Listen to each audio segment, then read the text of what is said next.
Ghost stories. I mean, they're a universal human thing, right? Everybody loves a good scare. And today, with digital animation, these old tales have found a whole new, terrifying life.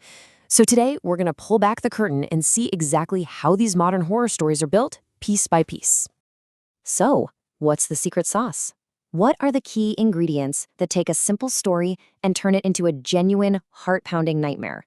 Well, we're going to break down two really popular animated Hindi horror stories to uncover this modern formula for fear. And you'll see it feels both ancient and chillingly new at the same time. All right, let's meet our two case studies. On one hand, you've got Kidkey, which means the window. It's set around a spooky, sealed window in this super isolated hospital morgue, and it's all about a spirit looking for justice. But on the other hand, we have room number 13, which is just pure terror in a single room in a busy girls' hostel.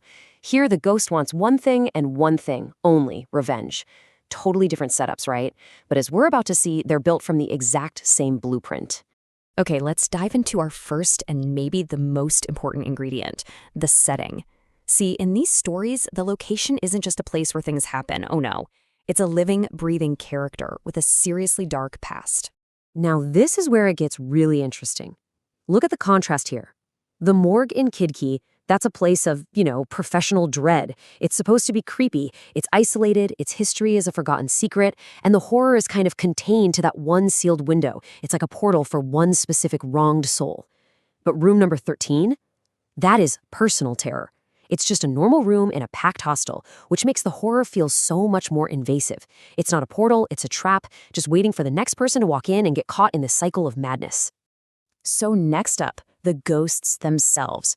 The spirits that really get under your skin aren't just mindless monsters. The best ones have a purpose, right? Some piece of unfinished business that keeps them chained to our world.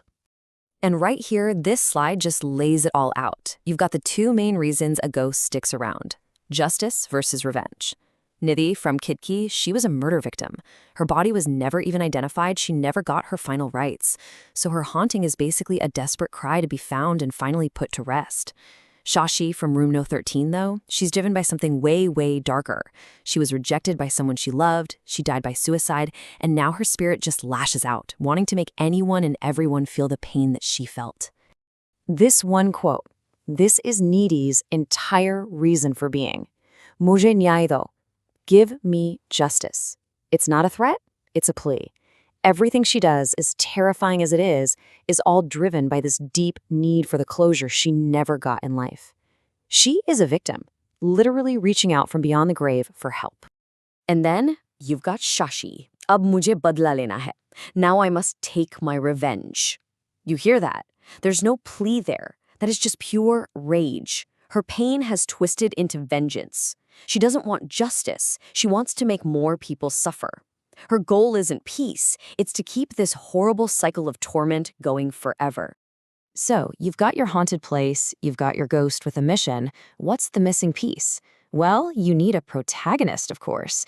An unsuspecting outsider who stumbles right into the middle of this mess and kicks the whole story into gear. And here's another huge fork in the road for our formula. Do you get the hero or do you get the victim? Dr. Prachi in Kidkey is a confident, smart forensic specialist. When spooky stuff starts happening, what does she do? She investigates. She's proactive. And because of that, she actually solves the haunting. Ravina from Room No 13, though, she's introduced as being emotionally unstable from the start. She's just passively tormented. Nobody believes her. And in the end, she becomes another victim of the curse.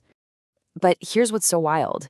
Even though their stories end so differently, both of these characters walk the exact same path. It's like a roadmap for a haunting.